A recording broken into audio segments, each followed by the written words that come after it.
কয়েক ঘন্টার বৃষ্টিতে ডুবে গেছে চট্টগ্রাম নগরী। তীব্র যানজটে নাকাল সাধারণ মানুষ, টিকা নিতে এসেও কেন্দ্রে কেন্দ্রে ভোগান্তি। নালা থেকে ময়লা পরিষ্কার করে উপরে রাখা হয়, কিন্তু এগুলো আর সাফ করা হয় না। রাস্তা উঁচা হয়তো তাহলে না পানিটা জমতো না। এই যে কাজে যাইতে লেট হয়ে যাচ্ছে, এটা কোম্পানি বুঝবে না কখনো। 70 লাখ টাকার গাড়ি এখন পানির কারণে না নষ্ট হয়ে গেছে। বৃষ্টিতে একটু কষ্ট হয়েছে, 9:30টার দিকে আসছে। সারা রাত বৃষ্টি হয়েছে, রাস্তা খুব কষ্ট হয়েছে। আর দেখছিলেন প্রধান শিরোনাম, দুপুরের সময়ের সঙ্গে আছি আমি খান তাজনিন আহসান। এবার অন্যান্য শীর্ষ সংবাদ। কাঠগড়ায় ওসি প্রদীপের মোবাইলে কথা বলার ঘটনায় 3 পুলিশ প্রত্যাহার। সাবেক সেনা কর্মকর্তা সিনহা হত্যা মামলায় চলছে সাক্ষ্য গ্রহণ, বিচার দাবিতে মানববন্ধন।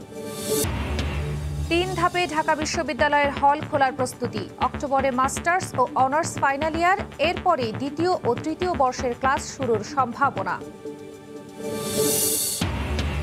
ডেঙ্গুতে প্রতিদিনই 250-র বেশি ভর্তি হচ্ছে হাসপাতালে। যতটা নিয়ন্ত্রণে তা মন্দের ভালো বললেন মন্ত্রী। বৃষ্টির ওপর ছেড়ে দিলেন 2 মেয়র। এবং অনুপ্রবেশের 4 বছরেও রোহিঙ্গা প্রত্যাবাসনে নেই কোনো অগ্রগতি। বাংলাদেশে স্থায়ী হওয়ার চেষ্টা, অনেকেই জড়াচ্ছে অপরাধে। ফেরত পাঠাতে কঠোর অবস্থানে বাংলাদেশ।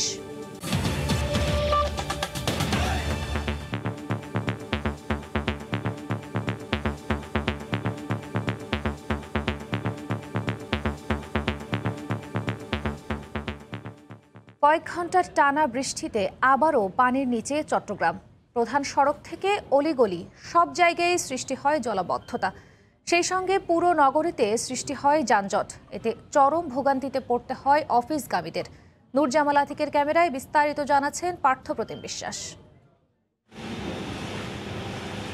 এটি চট্টগ্রামের সিটি মেয়র রেজাউল করিম চৌধুরীর বাসভবন। টানা বৃষ্টিতে মেয়রের বাসার সামনেও সৃষ্টি হয় জলাবদ্ধতার। জলাবদ্ধতার অভিশাপ থেকে যেন কোনোভাবেই মুক্তি মিলছে না চট্টগ্রামবাসীর। থই থই পানিতে তলিয়ে গেছে পুরো শহর। কয়েক ঘন্টার বৃষ্টিতে নগরীর 16 শহর, বহদ্দারহাট, রহমতগঞ্জ, আগ্রাবাদ, কাপাসগোলা সহ অধিকাংশ এলাকায় কোথাও হাঁটু পানি, কোথাও কোমর পানি জমে। সেই সাথে বাসাবাড়ি, দোকানপাটে পানি ঢুকে পড়ে। চরম বেকায়দায় পড়তে হয় নগরবাসীকে। মানুষ চলাচল করতে পারে না। রাস্তা উঁচা হয়তো তাহলে না পানিটা জমতো না। অনেক কষ্ট পাচ্ছি পানির জন্য। এই যে কাজে যাইতে লেট হয়ে যাচ্ছে, এটা কোম্পানি বুঝবে না কখনো।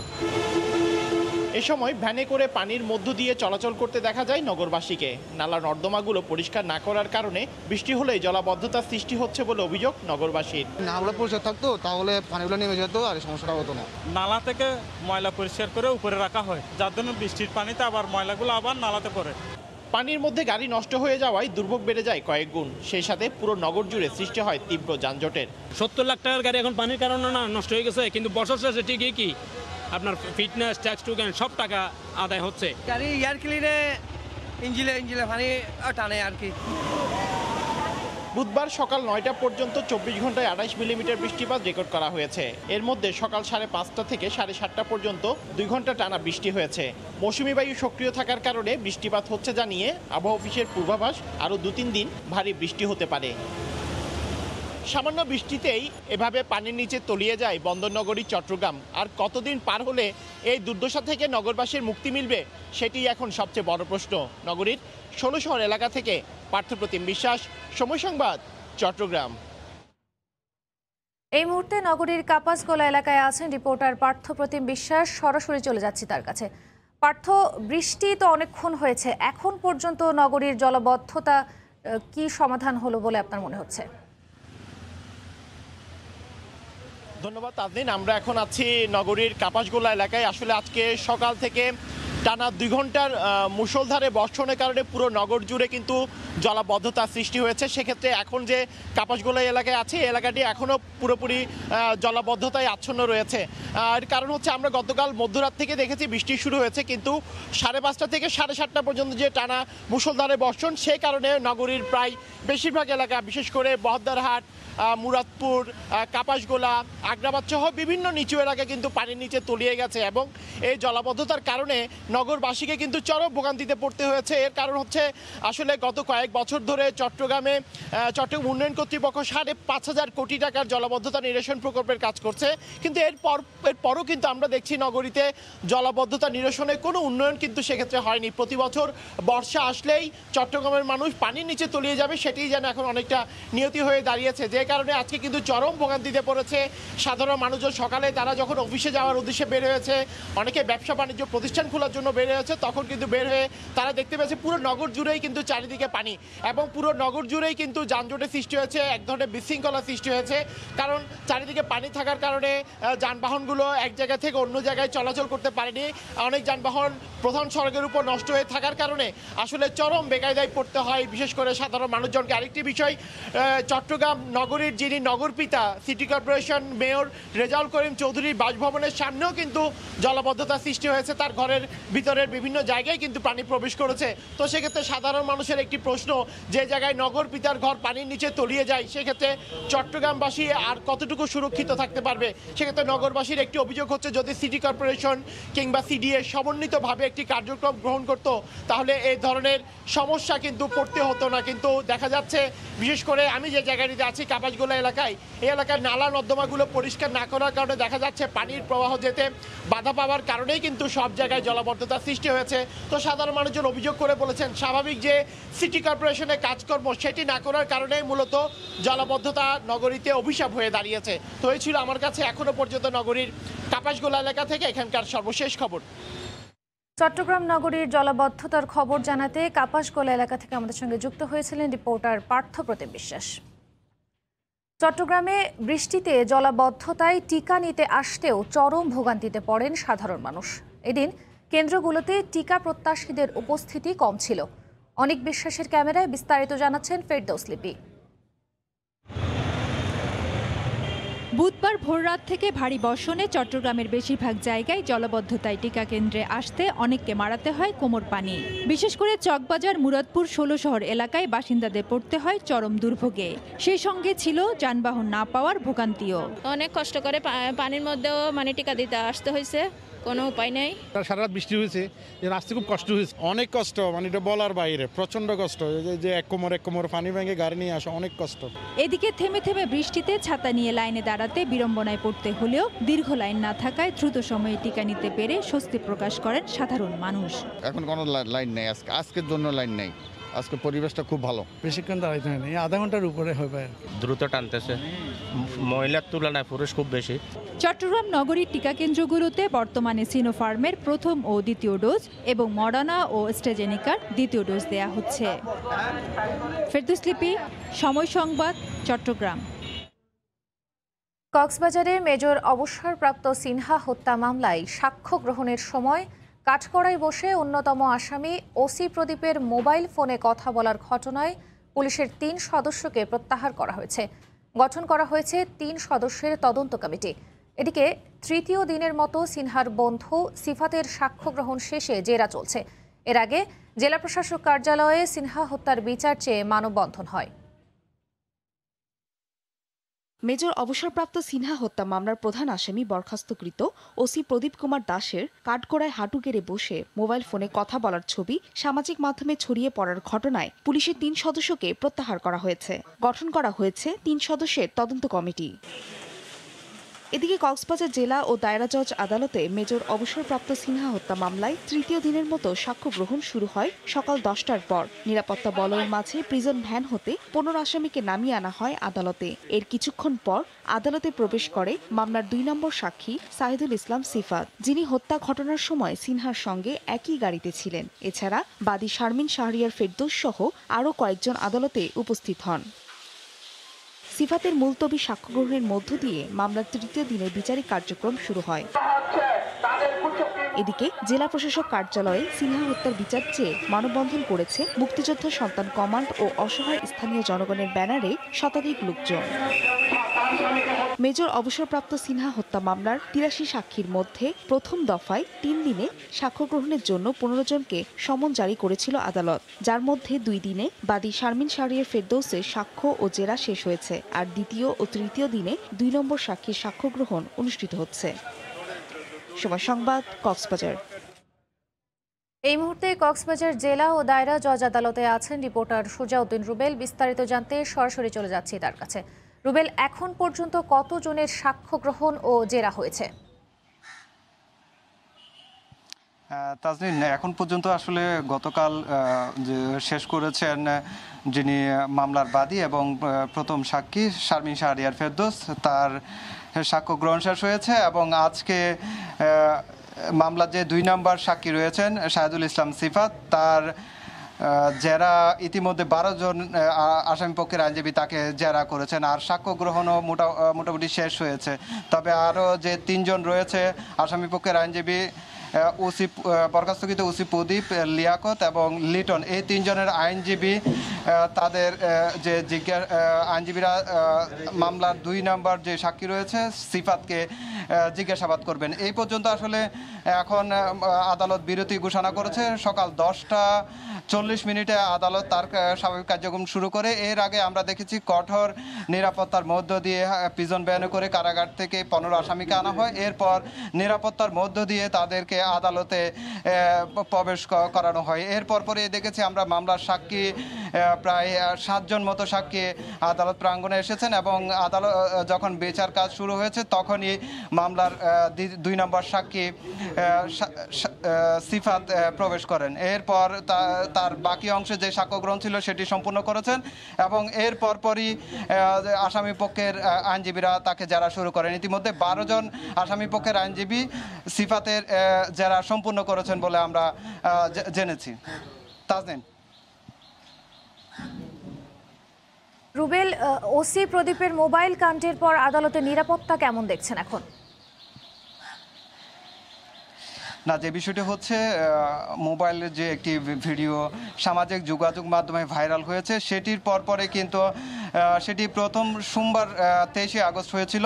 সেটি গতকাল রাত থেকে সামাজিক যোগাযোগ মাধ্যমে ভাইরাল হয়। এরপর আজকে যখন আদালত তার স্বাভাবিক কার্যক্রম শুরু করে তখনই কিন্তু যে মামলার যিনি রাষ্ট্রপক্ষের আইনজীবী রয়েছে অ্যাডভোকেট ফরিদুল আলম, তিনি বিচারককে সেই বিষয়টি অবহিত করেন এবং পরবর্তীতে যিনি বরখাস্তকৃত ওসি প্রদীপ, তাকে সে বিষয়ে বিচারক জিজ্ঞাসাবাদ করেন এবং তাকে সতর্ক করা হয়েছে পরবর্তীতে যাতে কোনো ধরনের যদি এই ধরনের মোবাইলে কথা বলতে হয় সেজন্য আদালতের অনুমতি নেওয়ার প্রয়োজন বলে আদালত তাকে সেই বলে সতর্ক করেছেন বলে আমরা রাষ্ট্রপক্ষের আইনজীবী অ্যাডভোকেট ফরিদুল আলম যখন বিরতি শেষে বের হয়ে আসেন আদালত থেকে তখনই আমাদেরকে এই বিষয় জানিয়েছেন। তো আরও 8 জন সাক্ষী ইতিমধ্যে আদালতে আছেন।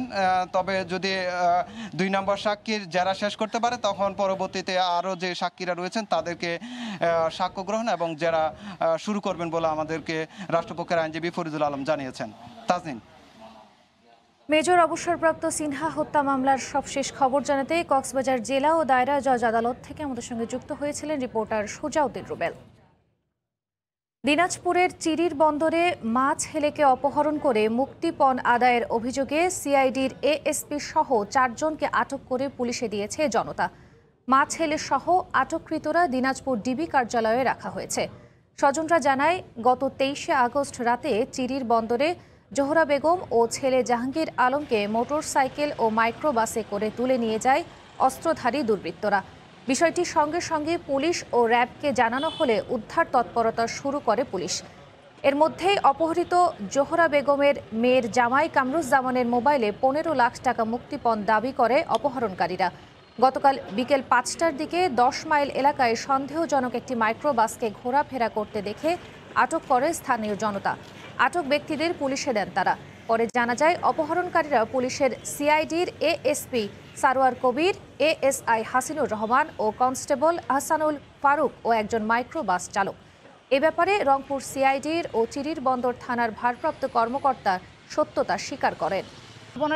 টাকা মোবাইলে টাকা চায় 15 লক্ষ টাকা, তারপরে আস্তে আস্তে কমায় যে অত পারবে না তাহলে কমে দাও, এই করিয়া 10 লক্ষ টাকার মূল দাবিদার। ধরা আছে 4 জন ওখানে আছে, ডিআইবি পরিচয় দিছে মাঝতে, আবারও কখনো সিআইডি এইরকম মানে ওরা পরিচয় দিছে। Without my permission, without my consent, without my knowledge, they was going to this Chiribandor place. আমি তো লাইব্রেরি বন্ধ করি। এই মুহূর্তে দিনাজপুরের পুলিশ সুপারের কার্যালয়ের সামনে আছেন সহকর্মী গোলাম নবী দুলাল। বিস্তারিত জানতে সরাসরি চলে যাচ্ছি তার কাছে। দুলাল, যে মা ও ছেলেকে ডিবি পরিচয় দিয়ে অপহরণের ঘটনায় সিআইডির 3 কর্মকর্তা সহ ড্রাইভার 4 জনকে আটক করেছে। তারা এখন পুলিশ সুপার কার্যালয় যে ডিবি যে কার্যালয় রয়েছেন সেখানে তাদের রাখা হয়েছে। আমি এই মুহূর্তে পুলিশ সুপার কার্যালয়ে রয়েছি। আপনাকে জানাতে পারি যে আমরা অপহরণকারীদের যারা আত্মীয় স্বজন তাদের সঙ্গে কথা বলেছিলাম। তারা জানিয়েছেন যে গত 23শে আগস্ট রাত 9টায় ডিবি পরিচয় দিয়ে কয়েকটি মোটরসাইকেল এবং মাইক্রোবাসে করে মা জোহরা বেগম এবং ছেলে জাহাঙ্গীর আলমকে তারা তুলে নিয়ে যায়। এই বিষয়টি সঙ্গে সঙ্গে তারা চিরিরবন্দর থানাকে তারা অবহিত করলে তারা ডিবির সঙ্গে যোগাযোগ করলে ডিবি জানিয়েছে যে তারা কোনো অভিযানে যায়নি। এরপরে তার খোঁজখবর নেওয়া শুরু হয়। আবার তারা আত্মীয় স্বজনরা পাশাপাশি র্যাব 13কে এই বিষয়টি জানায়। আমরা যেটা জেনেছি যে পরবর্তীতে অপহরণকারীরা জোহরা বেগমের জামাই কামরুজ্জামানের মোবাইলে অপহরণের জন্য মুক্তিপণ হিসাবে 15 লক্ষ টাকা তারা দাবি করে। এই 15 লক্ষ টাকা দাবির পরে গত 24শে আগস্ট বিকেলে অপহরণকারীদের সঙ্গে যোগাযোগ করে সেই টাকা দেওয়ার জন্য তারা যখন অপহরণকারীদের সঙ্গে কথা বলে সেটেল করেন যে বিকেলে 3টা বা 4টার দিকে 10 মাইল মোড়ে সেখানে তারা থাকবেন এবং সেখানে তারা টাকাটা দিবেন। এই সঙ্গে তারা পুলিশকে অবহিত করলে পুলিশকে সঙ্গে নিয়ে 10 মাইল এলাকায় গেলে সেইখানে কিন্তু মাইক্রোবাসে তারা আটক করে। মাইক্রোবাসটি ধাওয়া খেয়ে বাইরে চলে যাওয়ার সময় আবার জনতা তাদের আটক করে পুলিশ মা ও ছেলেকে উদ্ধার করে এবং অপহরণকারীরও তারা আটক করে। পরে জানা গেছে এই অপহরণের ঘটনার সঙ্গে জড়িত সিআইডি 3 কর্মকর্তা, একজন এএসপি, একজন এএসআই এবং একজন কনস্টেবল রয়েছেন। আমরা এই বিষয়টি নিয়ে সঙ্গে সঙ্গে রংপুর সিআইডি কর্মকর্তার সঙ্গে কথা বলেছিলাম। তিনি ঘটনার সত্যতা স্বীকার করেছেন। তিনি বলেছেন যে এই কর্মকর্তারা 22 তারিখে তারা ছুটিতে গেছে এবং নিরস্ত্র এবং তারা এই ছুটিকালীন যদি কোনো ঘটনা ঘটিয়ে থাকে, যেহেতু তারা দায়িত্বে ছিল না, কর্তব্যরত অবস্থায় ছিলেন না, এই দায়িত্ব তাদেরকে বহন করতে হবে। এই বিষয়টি নিয়ে আমরা চিরিবন্দর থানার ওসির সঙ্গে কথা বলেছিলাম। তিনি এই বিষয়টি স্বীকার করেছেন। তিনি বলেছেন যে এটা মামলার প্রস্তুতি চলছে। এই বিষয় নিয়ে আমরা দিনাজপুর পুলিশ সুপার কার্যালয়ে কিছুক্ষণ আগে জেলা পুলিশ সুপার মোহাম্মদ আনোয়ার হোসেনের সঙ্গে আমরা কথা বলেছিলাম। তিনি আমাদের জানিয়েছেন যে আমরা এই বিষয়টি নিয়ে আমরা কথা বলছি, যদি প্রয়োজন হয় পরবর্তীতে আপনাদেরকে এই বিষয়টি অবগত করব। তো আমরা চিরিরবন্দরের আব্দুলপুর ইউনিয়ন নান্দর গ্রামে যেখানে এই ঘটনাটি ঘটে সেখানে কিন্তু স্থানীয় লোকজন বলছেন যে ডিবি পরিচয় দিয়ে তারা এসেছিলেন এবং আসার পরে তারা কিন্তু এই ঘটনা ঘটিয়েছেন। তারা কিন্তু অত্যন্ত উদ্বিগ্ন এবং উৎকণ্ঠার মধ্যে রয়েছেন। তারা যেটা বলছেন যে এই ধরনের ঘটনা যদি ঘটে তাহলে এলাকার আইনশৃঙ্খলা পরিস্থিতির ব্যাপারে তারা প্রশ্ন তুলেছেন। তো আমার কাছ থেকে সর্বশেষ এই ছিল। তাজরিন। দিনাজপুরের চিরিরবন্দরে মা ছেলে অপহরণের ঘটনার সবশেষ খবর জানাতে দিনাজপুরের পুলিশ সুপারের কার্যালয়ের সামনে থেকে আমাদের সঙ্গে যুক্ত হয়েছিলেন সহকর্মী গোলাম নবী দুলাল। আগামী 7 সেপ্টেম্বর থেকে শুরু হচ্ছে গণটিকা কার্যক্রমের দ্বিতীয় ডোজ দেয়া। প্রথম ডোজ নেওয়া কেন্দ্রে থেকেই নিতে হবে দ্বিতীয় ডোজ। সকালে রাজধানীর তেজগাঁওয়ে কেন্দ্রীয় ঔষধাগারে প্রবাসীদের পাঠানো পোর্টেবল ভেন্টিলেটর বিতরণ অনুষ্ঠানে একথা জানান স্বাস্থ্য অধিদপ্তরের মহাপরিচালক অধ্যাপক ডক্টর ABM খুরশিদ আলম। তিনি বলেন 2-1 সপ্তাহের মধ্যেই দেশে আসবে কোভ্যাক্সের মাধ্যমে ফাইজারের 60 লাখ টিকার প্রথম চালান।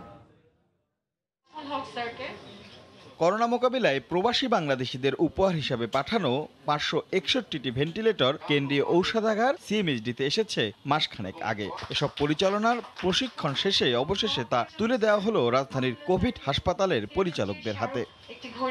বুধবার CMHD মিলনায়তনে এর আনুষ্ঠানিকতা সারেন প্রধানমন্ত্রীর ব্যক্তিগত চিকিৎসক অধ্যাপক ABM আব্দুল্লাহ। যেমন আরো নতুন কিছু মেশিন আমাদের জনাব মোর্শেদ জামান সাহেব কিন্তু বলছেন আমাদের সিপাপ বাইপা এই ধরনের এগুলো আরো আধুনিক মেশিন লেটেস্ট এগুলো যদি আনা যায় তার জন্য উদ্যোগ গ্রহণ করবো, আমি চেষ্টা করে যাব। পরে সাংবাদিকদের প্রশ্নের জবাবে স্বাস্থ্য অধিদপ্তরের মহাপরিচালক জানান বিশেষ ক্যাম্পেইনে যারা রেজিস্ট্রেশন ছাড়া টিকা নিয়েছেন তাদের দ্বিতীয় ডোজ দেয়া হবে 7 সেপ্টেম্বর থেকে। তারিখে আমাদের সেকেন্ড ডোজটা দেওয়ার কথা, 7 তারিখে 7ই সেপ্টেম্বর। আমরা ইতিমধ্যে আমরা জেনেছি যে 30 তারিখে আমাদের 50 লাখ সিনোফার্ম টিকা আসবে।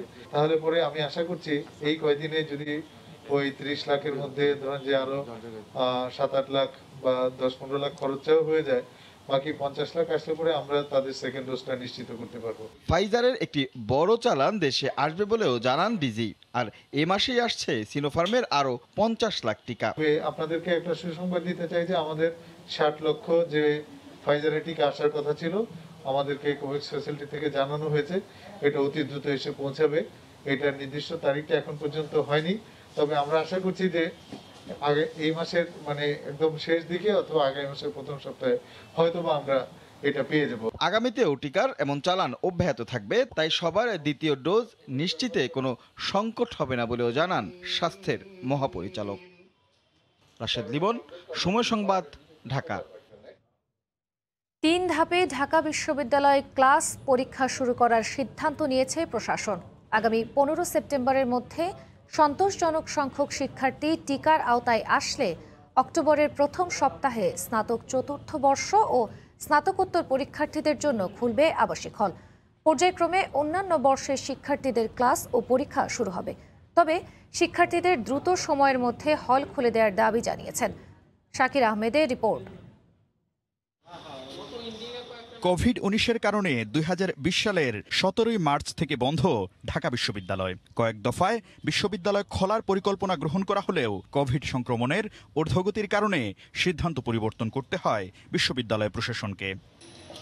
এ বিষয়ে মঙ্গলবার সন্ধ্যায় বৈঠকে বসে প্রভোস্ট স্ট্যান্ডিং কমিটি। 3 ধাপে বিশ্ববিদ্যালয়ের শিক্ষা কার্যক্রম চালুর পরিকল্পনা গ্রহণ করা হয়। আর বুধবার ডিনস কমিটির সভায়ও এ পরিকল্পনা বহাল রাখা হয়। সিদ্ধান্ত অনুযায়ী আগামী 15 সেপ্টেম্বরের মধ্যে সন্তোষজনক সংখ্যক শিক্ষার্থী টিকার আওতায় আসলে অক্টোবরের প্রথম সপ্তাহে চতুর্থ বর্ষ ও স্নাতকোত্তর শিক্ষার্থীদের জন্য খুলে দেয়া হবে আবাসিক হল। অন্তত 2-3টি সপ্তাহ পেলে আমার ধারণা যে পরিমাণ অলরেডি গ্রহণ করেছে, নিবন্ধন হয়েছে, নিবন্ধন হয়ে অপেক্ষায় আছে এবং আরেকটা অংশ আছে তারা এই কোনো প্রক্রিয়ার ভেতরে নেই। এই প্রক্রিয়া আমরা এদেরকে চিহ্নিত করা হচ্ছে, করে ব্যক্তিগতভাবে তাদেরকে যোগাযোগ করা হচ্ছে।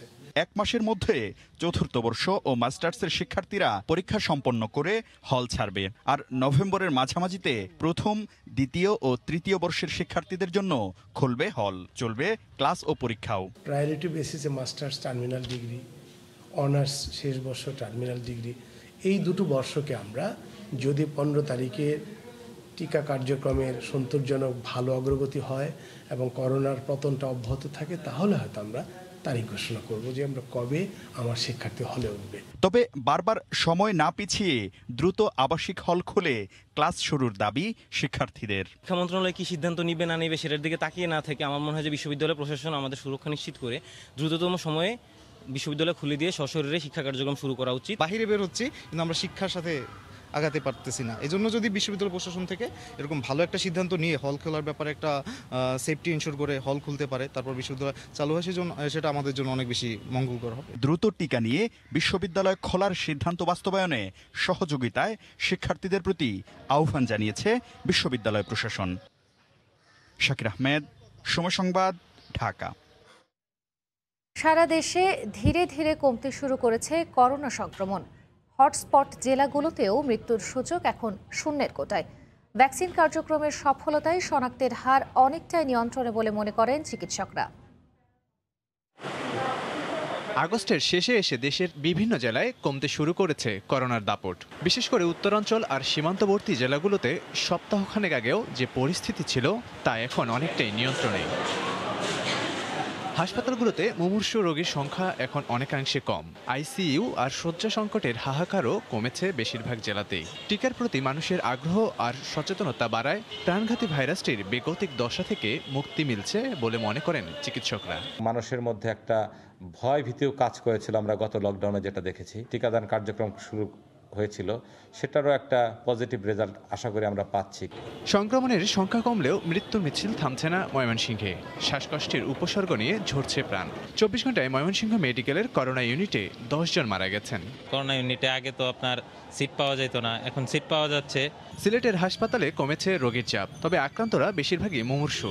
একদিনে বিভাগটিতে 10 জন প্রাণ হারিয়েছেন। মৃদু এবং মাঝারি ধরনের কিছু লক্ষণের রোগী এখন পাওয়া যাচ্ছে। এখন খারাপ রোগী আমাদের কাছে আসছেই না। ভয়ঙ্কর দশা থেকে অনেকটাই নিয়ন্ত্রণে রাজশাহী। হাসপাতালগুলোর পরিস্থিতি স্বাভাবিক হচ্ছে। নগরীর মেডিকেল কলেজ হাসপাতালে 7 জন মারা গেছেন।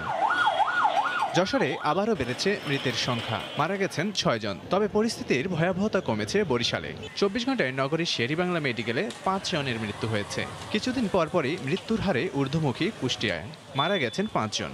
টিকা একটা ফ্যাক্টর হিসেবে কাজ করেছে। আর এইরকম মহামারীর ধরনই হচ্ছে এরকম যে কিছুদিনে এই আক্রান্ত একেবারে পিকে যাবে, তারপরে আবার নিচে নেমে আসবে। চট্টগ্রামে মিলছে টিকার সুফল। আগের তুলনায় কোভিডের দাপট অনেকাংশে হ্রাস হয়েছে। জেলায় মৃত্যু হয়েছে 3 জনের। ভ্যাকসিন নেওয়ার পরে সংক্রমণটা হয়ও, তা সেটা দেখা যায় যে খুব সিভিয়ার হয় না।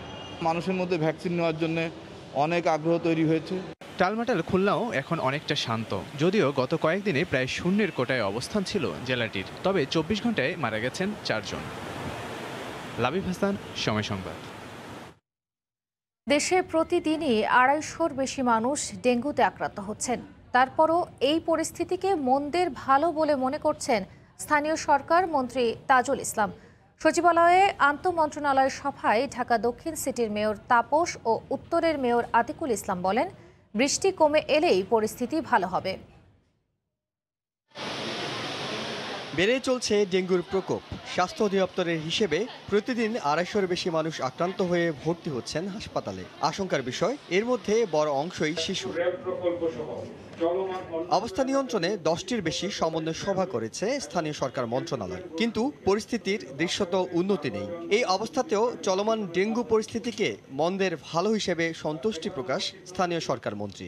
গ্লোবাল সিনারিটা এটা দিছি যে এটা আমাদের মন্দের ভালো, অর্থাৎ একটা সন্তুষ্টির জায়গা হলো যে আমরা এই পর্যায়টাকে আসলে নিয়ন্ত্রণ এই পর্যায়ে রাখতে পেরেছি। আমার মনে হয় এটা আমাদেরকে স্বীকার করতেই হবে। এর মধ্যে ডেঙ্গুতে 35 জনের প্রাণহানির ঘটনায় দুঃখ প্রকাশ করেছেন ঢাকা দক্ষিণ সিটির মেয়র। তবে বৃষ্টি আর অপরিকল্পিত নগরায়ন ডেঙ্গু পরিস্থিতিকে নিয়ন্ত্রণের বাইরে নিয়ে যাচ্ছে বলে মনে করেন তিনি। 2019-এর জুলাই মাসে ছিল 16,253 জন ডেঙ্গু রোগী। আমরা সেটা কমিয়ে এবছর 2,286-তে রাখতে পেরেছি। আবহাওয়াটা যদি একটু আমাদের অনুকূলে আসে তাহলে আমরা আশাবাদী যে আমরা অচিরে আরও একদম শূন্যের কাছাকাছি আমরা নিয়ে আসতে পারব। স্বাস্থ্য অধিদপ্তরের জরিপে উঠে আসা হটস্পট অনুযায়ী অভিযান অব্যাহত রেখেছে উত্তর সিটি কর্পোরেশন। নির্মাণাধীন ভবনেই মিলছে ডেঙ্গুর লার্ভা। মানুষের সচেতনতার অভাবকেই দুষছেন উত্তরের মেয়র। গতকাল থেকে আমাদের যে কনস্ট্রাকশন বাসাবাড়ি যেটা আছে এটিতে অভিযান চলছে। মিরপুর এবং উত্তরাতে আমাদের ফোকাস হচ্ছিল কনস্ট্রাকশন বাসাবাড়িতে, আমরা সেই কাজটা করছি। 2019 সালের তুলনায় পরিস্থিতি ভালো হলেও চলতি বছর দেশব্যাপী এখন পর্যন্ত ডেঙ্গুতে আক্রান্ত হয়েছেন 8,575 জন। এহসান জুয়েল। দেশের ইতিহাসে প্রথমবারের মতো বৈদেশিক মুদ্রার রিজার্ভ দাঁড়ালো $48 বিলিয়ন। প্রবাসীদের পাঠানো রেমিটেন্স ও আন্তর্জাতিক মুদ্রা তহবিল IMF এর $144 কোটি ঋণ সহায়তার উপর ভর করে নতুন এই রেকর্ড সৃষ্টি হয়েছে। বিশেষজ্ঞরা বলছেন, রিজার্ভ থেকে ঋণ নিয়ে সামাজিক নিরাপত্তা এবং অবকাঠামো খাতে ব্যয় করলে করোনার ক্ষতি মোকাবেলা করে অর্থনীতি দ্রুত ঘুরে দাঁড়াবে। হরিপদ সাহার রিপোর্ট। দেশের 1 কোটিরও বেশি মানুষ কাজ করে মধ্যপ্রাচ্য সহ বিশ্বের বিভিন্ন দেশে। দেশের জিডিপিতে তাদের পাঠানো অর্থ রাখছে গুরুত্বপূর্ণ ভূমিকা। করোনা মহামারীর মধ্যেও গত বছর তারা আগের বছরের তুলনায় বেশি হারে রেমিটেন্স পাঠায়। 2020-21 অর্থ বছরে মোট প্রবাসী আয় এসেছে $2,478 কোটি, যা আগের বছরের তুলনায় 36% বেশি। এদিকে রপ্তানি লক্ষ্যমাত্রা পূরণ না হলেও অর্থ বছরের শেষ কয়েক মাসে ভালো প্রবৃদ্ধি হওয়ায় বছর শেষে মোট রপ্তানি দাঁড়ায় $3,900 কোটি। প্রবাসী আয়, রপ্তানি, বৈদেশিক ঋণ সহায়তা গত বছর অক্টোবরে প্রথমবারের মতো বাংলাদেশ ব্যাংকের রিজার্ভ ছাড়ায় $4,000 কোটি। মঙ্গলবার করোনা মহামারীর সংকট মোকাবিলায় IMF এর স্পেশাল ড্রয়িং রাইট তহবিল থেকে আরেকটি ঋণের অর্থ পেয়েছে বাংলাদেশ। তুলনামূলক স্বল্প আয়ের দেশগুলোকে এমন ঋণ সহায়তা দিয়েছে IMF। টিকাটা IMF থেকে পেয়েছি $1.44 বিলিয়ন, এখন 48.03 বিলিয়ন, 04 বিলিয়ন। কেন্দ্রীয় ব্যাংকের বৈদেশিক মুদ্রার রিজার্ভের অর্থের একটি অংশ ঋণ হিসেবে দেশের অবকাঠামো উন্নয়ন এবং দারিদ্র্য বিমোচনের মতো কাজে লাগানোর পরামর্শ অর্থনীতিবিদদের। মেগা প্রজেক্ট সেগুলোতে যদি আমরা লোন নেই এখান থেকে, তাহলে সেই ক্ষেত্রে কিন্তু এই প্রজেক্টের যে স্পিড ইমপ্লিমেন্টেশন সেটি হবে। আমাদের অন্যান্য যে সমস্ত ইন্টারনাল ডেভেলপমেন্টের প্রজেক্ট সেগুলোকে আমাদের ইমপ্লিমেন্ট করার জন্য প্রয়োজনে লোন নিতে হবে, এবং আমাদের যে total macro economic management, poverty reduction, social development, সেই জায়গাগুলোতে এখান থেকে লোন নিয়ে কিন্তু আমরা ইমপ্লিমেন্ট করতে পারি। এতে যেটা হবে যে আমাদের কোভিড-19 যে ফার্স্ট রিকভারি সেটা আমরা অ্যাচিভ করতে পারবো। কেন্দ্রীয় ব্যাংকের বর্তমান রিজার্ভের অর্থ দিয়ে দেশের প্রায় 1 বছরের আমদানি ব্যয় মেটানো সম্ভব হবে। আন্তর্জাতিক মানদণ্ডে 3 মাসের বৈদেশিক মুদ্রা ব্যয়ের সক্ষমতাকেই শক্ত অবস্থান ভাবা হয়। হরিপদ সাহা, সময় সংবাদ, ঢাকা। চট্টগ্রামে নির্বিচারে পাহাড় কাটার কারণে 13 প্রজাতির উদ্ভিদ বিলুপ্ত হওয়ার পাশাপাশি আরও অন্তত 137 প্রজাতি বিপন্ন হওয়ার পথে। এর মধ্যে ওষুধ তৈরিতে ব্যবহৃত উদ্ভিদের সংখ্যা তুলনামূলক বেশি। নগরীর বিভিন্ন পাহাড় সহ 20টি পয়েন্টে চালানো জরিপে উঠে এসেছে এই তথ্য। জরিপে 495 প্রজাতির উদ্ভিদের সন্ধান পেয়েছে একটি গবেষক দল। বিস্তারিত জানাচ্ছেন কমল দে।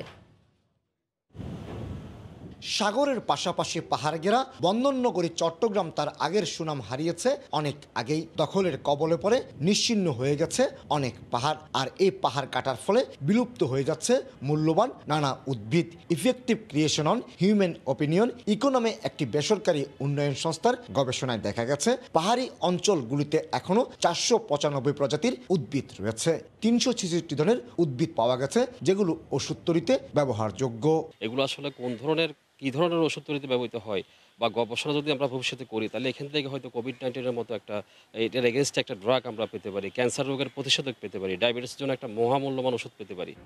নগরীর বাটালি হিল বা জিলাবি পাহাড়েই সবচেয়ে বেশি প্রজাতির উদ্ভিদের সন্ধান পেয়েছে গবেষক দলটি। তবে Bayezid link road, Patenga marine drive সহ বসতি স্থাপন হয়েছে এমন এলাকাগুলো থেকেই সবচেয়ে বেশি উদ্ভিদ বিলুপ্ত হয়েছে। এগুলো হচ্ছে থ্রেটেন ক্যাটাগরি, যেগুলো প্রায় বিলুপ্ত হয়ে যাচ্ছে। এই ধরনের কিছু উদ্ভিদ আমরা ইয়াতে পাইছি। নাগরিক সমূহের যে বসবাস এবং সেটার সাথে প্রাণ প্রকৃতি এবং জীববৈচিত্র্যের যে একটা সামঞ্জস্য, সেই সামঞ্জস্যটা যেন রক্ষা হয়।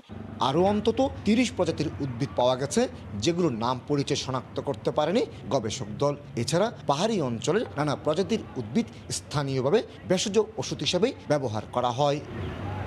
নির্বিচারে পাহাড় কাটা এবং দখল করার ফলে পরিবেশের ভারসাম্য যেমন নষ্ট হচ্ছে, তেমনি হুমকির মুখে পড়ছে এই নগরীর জীববৈচিত্র্য। চট্টগ্রামের জিলাপি পাহাড় থেকে কমল দে, সময় সংবাদ। ভ্যাকসিন নেয়ার প্রতি সাধারণ মানুষের অনীহার কারণে দীর্ঘদিন পড়ে থাকায় মেয়াদোত্তীর্ণ টিকা ফেলে দিচ্ছে জার্মানি। সাধারণ মানুষকে টিকা নিতে আগ্রহী করে তুলতে দেশটির স্বাস্থ্য অধিদপ্তরের নানা কর্মসূচি নেওয়া হলেও তা কাজে আসছে না। জার্মানি থেকে বিস্তারিত বিটু বড়ুয়ার রিপোর্টে। করোনায় টালমাটাল বিশ্ব, ভাইরাসটি থেকে নিজ দেশের নাগরিকদের সুরক্ষায় চেষ্টার কোনো কমতি রাখছে না এক একটি দেশের সরকার। জার্মানিও এর বাইরে নয়। প্রায় 8.5 কোটির জনসংখ্যার এই দেশটিতে সব নাগরিকদের জন্য 2 ডোজ করোনার টিকা আগে ভাগেই নিশ্চিত করেছে দেশটির স্বাস্থ্য বিভাগ। কিন্তু সাধারণ নাগরিকদের টিকা গ্রহণে অনীহা আর পরিমাণের চেয়ে বেশি ক্রয়ের কারণে মেয়াদ উত্তীর্ণ সেই টিকা ফেলে দিচ্ছে জার্মানির বিভিন্ন অঙ্গরাজ্যের টিকা কেন্দ্রগুলো। তারাও যদি ভালোভাবে চিন্তা করতো এবং যদি আগে থেকেই ভবিষ্যতের কথা চিন্তা করে সকলের জন্য যদি টিকাগুলি ডিস্ট্রিবিউট করতো সেক্ষেত্রে আরও অনেক ভালো হতো। যারা এখনো টিকা সম্পূর্ণ পাচ্ছে না, চাচ্ছে নিতে, তাদেরকে অবশ্যই তারা ডিস্ট্রিবিউট করতে পারতো। এদিকে মাস শেষ হলেই ফেলে দেওয়ার তালিকায় রয়েছে আরও প্রায় 15 লাখ টিকা। এই অবস্থায় ক্রয়কৃত টিকা নির্দিষ্ট সময়ের মধ্যে ব্যবহার নিশ্চিত করতে এবং সাধারণ মানুষকে টিকা গ্রহণে আগ্রহী করে তুলতে স্থানীয় ও কেন্দ্রীয় সরকারের পক্ষ থেকে ঘরে ঘরে পৌঁছে দেয়া হচ্ছে বিশেষ চিঠি। জার্মানি সহ ইউরোপের মানুষের জন্য কাজ করা সংগঠনগুলো বলছে একটু উদ্যোগ কিংবা সদিচ্ছা থাকলেই হয়তো মেয়াদ উত্তীর্ণ হওয়ার আগেই উদ্বৃত্ত টিকাগুলো তৃতীয় বিশ্বের গরিব কিংবা সাধারণ মানুষের মাঝে বিলিয়ে দেয়া যেত। জার্মানি থেকে বিটু বড়ুয়া, সময় সংবাদ।